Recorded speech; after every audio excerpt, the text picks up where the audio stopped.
எல்லாருக்கும் வணக்கம். கீழே உட்காந்துறப்போ ஒரு பயம் இருக்குது. ஏன்னா இந்த ஆடியோ லான்ச்லாம் வந்தால் என்ன பேசுவோம், என்ன நம்ம பேச போகிறோம் நமக்குள்ளே தெரியாம கடன்னு பேசுகிறோம். அது யூடியூப்பில் வர்றப்போ தான் பக்கு இருக்கும். இதையா நம்ம பேசணும், ஐயோ அப்படின்ட்டு கீழே கமெண்ட்ஸ்லாம் அப்படி அடிப்பாங்க. இப்போ இந்த படத்தை பார்க்குறப்ப எனக்கு இப்போது விஜய் டிவி புகழன்னா பாதி தூரம் வந்துட்டு அப்புறம் செல்லமணி சார் தான் தம்பி ஒன்றும் இல்லைப்பா கோதண்டன்றாங்க. அடுத்து விஜய் டிவி புகழ் வினோதன்றதுக்கு நான் பாதி தூரம் நிறைய இடத்துல அவார்டு வாங்க போகிறப்பையும் அதே சார் நடந்திருக்கு. விஜய் டிவி புகழ்னா பாதி தூரம் போயிட்டு ஸ்டேஜ்லாம் தொட்டு கும்பிடும், என்னை தாண்டி ஒருத்தர் மேலே போயிட்டு இருப்பாங்க. விஜய் டிவி புகழ் தீனா அப்படின்வாங்க. ஓகே, அந்த மாதிரிலாம் நடந்திருக்கு. ஸோ எனக்கு அதை தாண்டி தேசிய ராஜா 2ல் எனக்கு கண்டிப்பாக எனக்கு ஒரு நல்ல ஒரு வாழ்க்கையை கொடுத்துருக்காரு ஏழு சார். ஏன்னா நிறைய படங்கள் நான் பண்ணியிருக்கேன். ஒரு சின்ன சின்ன கேரக்டராக வந்துட்டு போவேன். என்ன புகழ் இது, குக்கூத்து கோமாளியில் ஒரு புகழை பார்த்துருக்கோம். அப்படி உழுந்து ஒரு விஷயம் பண்ணுறீங்க. ஆனால் சினிமாவில் ஒரு அந்த அளவு ஒரு இது இல்லைன்னு சொல்லியிருக்காங்க நிறையா. பட் இந்த படம் எழில் சார் எல்லாருமே சொல்கிறதான், அவர் நம்மளை நடிக்க விட்டுருவார். நீங்கள் என்ன வேணால் பண்ணுங்கள், சூப்பராக பண்ணுங்கள், நான் பார்த்துக்கறேன்னு அவர் 2 வார்த்தை தான் அங்கேருந்து வரும். மானிட்டர் முன்னாடி உட்காந்துப்பார். ஒரு ஆக்ஷன், ஒரு கட்டு, இது 2 தான் சொல்லுவார். வேறு எதுவும் அவர் சொல்ல மாட்டார். நாங்கள் மாட்டு நடிச்சுக்கிட்டே இருப்போம்.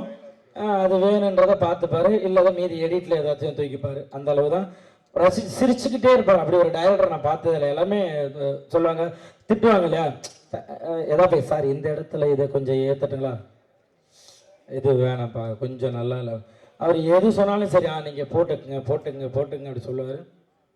அதே போல் லேடி கெட்ட படம்னு எனக்கு ரொம்ப ஆசை. ஏன்னா லேடி கெட்ட மூலியமாக தான் எனக்கு ஒரு நல்ல மேடை கிடச்சிது. ஸோ என்கிட்ட இல்லை பக்கம் லேடி கெட்ட பண்ணோம் அப்படின்னா ரொம்ப சந்தோஷம் சார், கண்டிப்பாக பண்ணுறேன் சார் அப்படின்றான்.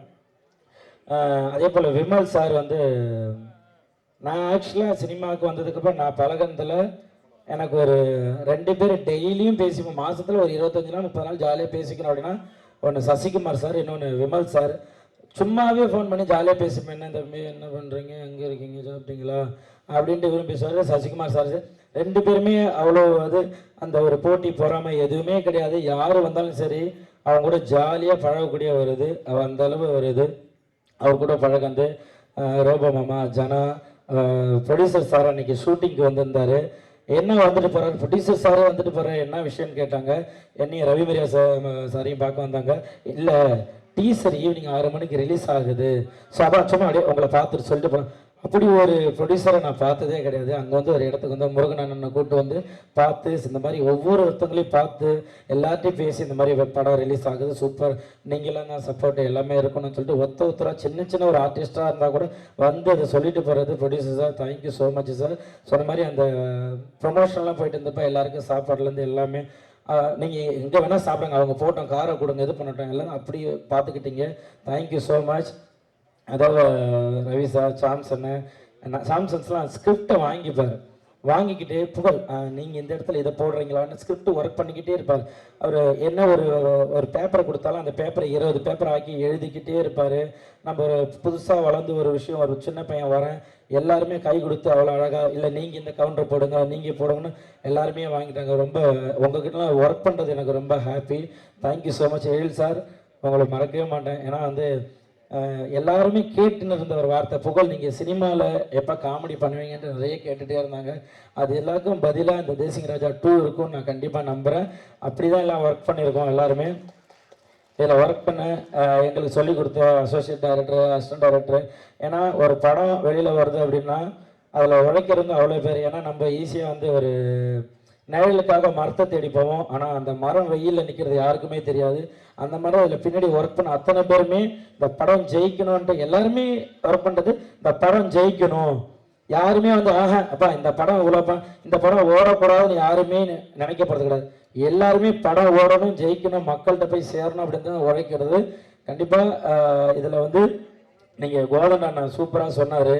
உண்மையிலே அதெல்லாம் ஒரு நடிகர்களாக எல்லாருமே சின்ன ஆர்டிஸ்ட் ஜூனியர்ஸ் யாருக்காக இருந்தாலும் அந்த வலி இருக்கும். ஏன்னா அவ்வளோ கஷ்டப்படுற ஒரு படத்துக்காக ஒரு 10 நிமிஷம் அதுக்காக இவ்வளோ தூரம் நீங்கள் மெனக்கணும்னா ஒரு படம் எடுக்கிறதுக்கு எவ்வளோ தூரம் மெனக்கணும். ஈஸியாக ஒரே வாரத்தில் படம் நல்லா இல்லை வேஸ்ட்டு அப்படின்ற வார்த்தை சொல்லிடுறீங்க. இதுக்காக ஒரு லைட்மேன் ஆகட்டும், ஒரு ப்ரொடக்ஷன் ஒர்க் பண்ண, ஒரு தண்ணி எடுத்துகிட்டு வந்து ஓடியார் ஆகட்டும், அவங்க வீட்டில் அவங்க குழந்தைகிட்ட சொல்லுவாங்க, இந்த படத்தில் அப்பா ஒர்க் பண்ணியிருக்கேன், இந்த படத்தில் நான் தான் லைட் போட்டேன் அப்படின்னு அவ்வளோ பேர் ஒர்க் பண்ணி ஒரு 60 நாள் எடுத்து எடிட்டிங் போய் அதெல்லாம் முடிச்சு ஒரு படத்தை தேட்டரில் எடுத்துட்டு வர்றது வந்து அவ்வளோ பெரிய விஷயம். இதை ஈஸியாக சொல்லுறீங்க படம் நல்லா இல்லைன்னு. அண்ணன் சொன்ன மாதிரி மக்கள் போய் பாருங்க. நீங்கள் நல்லா இல்லை, புகழ் நல்லா நடிக்கல அப்படின்னா கண்டிப்பாக எல்லாருமே மாற்றிக்கிறோம். ஈஸியாக ஒரு சும்மா உங்களுக்கு வருமானம் வருதுன்றதுக்காக ஒரு யூடியூப்பில் டக்குன்னு இது படம் நல்லா இல்லைன்னு சொல்கிறாங்க. ஏன்னா இது அத்தனை பேரோட உழைப்பு, அவ்வளோ கஷ்டப்பட்டுருக்கோம். தேங்க்யூ ஸோ மச் எனக்கு இந்த ஒரு மேடை கொடுத்ததுக்கு. நான் இந்த மாதிரிலாம் பேசுனதே கிடையாது. நான் வருவேன் ஜாலியாக 2 பேரும் டக்குன்னு மைக்கு கொடுத்தா பேசிட்டு போயிடுவேன். ஆனால் இப்படி ஒரு எமோஷனலாக பேசினது எல்லாரையும் பார்க்குறப்ப அவ்வளோ இதாக இருந்தது. ஒரு படத்துக்காக இவ்வளோ தூரம் பேசுகிறாங்க அப்படின்றப்ப சந்தோஷமாக இருக்குது. நீங்கள் எப்படி தேசிங்க ராஜா 1க்கு அவ்வளோ சப்போர்ட் பண்ணீங்களோ கண்டிப்பாக தேசிங்க ராஜா 2வும் சூப்பராக இருக்கும். எல்லாருமே அவ்வளோ அழகாக ஒர்க் பண்ணியிருக்காங்க. இந்த படம் வந்து கண்டிப்பாக மாபெரும் வெற்றியடையும். எங்கெல்லாம் வாழ்த்து வந்து எல்லாருக்குமே தேங்க்யூ ஸோ மச். மீடியா ஊடக நண்பர்கள் எல்லாருக்குமே தேங்க்யூ ஸோ மச். நீங்கள் தான் இந்த ஒரு நல்ல படைப்பை நாங்கள் படைச்சிருக்கோம். நீங்கள் அதை நல்லபடியாக மக்கள்கிட்ட எடுத்துகிட்டு போய் சேர்க்கணும். Thank you so much. Thank you sir. எங்களை வந்து வாழ்த்து வந்த சொல்லுமணி சார், உதயா சார் எல்லாருக்குமே thank you so much. Love you. Thank you thank you thank you. Through out the film நீங்கள் வந்து அந்த வாய்ஸ் மெயின்டைன் பண்ணி, அந்த கெட்டப் மெயின்டைன் பண்ணி ஒரு சூப்பரான ஒரு எஃபர்ட் கொடுத்துருக்கீங்க. டெஃபினெட்லி நீங்கள் நினைக்கிற மாதிரி ஒரு சூப்பர் சக்ஸஸ்ஃபுல்லாக மாறும். Wishing you all success. புகழ் ஆக்சுவலாக இன்றைக்குமே அந்த வாய்ஸ் எடுக்கலாம் வந்தேன். நேற்று குக்கு தூக்கமால காலைல 5 மணிக்கு தான் விட்டாங்க. அதனால் எனக்கு இந்த பொனந்தினி சார் வாய்ஸ் வந்துருச்சு. இல்லைன்னா நான் அழகா லேடிஸ் வாய்ஸ்லேயே பேசலான்னு சார் வந்தேன். Thank you so much. Thank you. Success மீட்டில் பேசுங்க. கண்டிப்பாக பேசுகிறேன். அதுக்குள்ளே வாய்ஸ் ரெடி பண்ணிடுறேன். Thank you so much.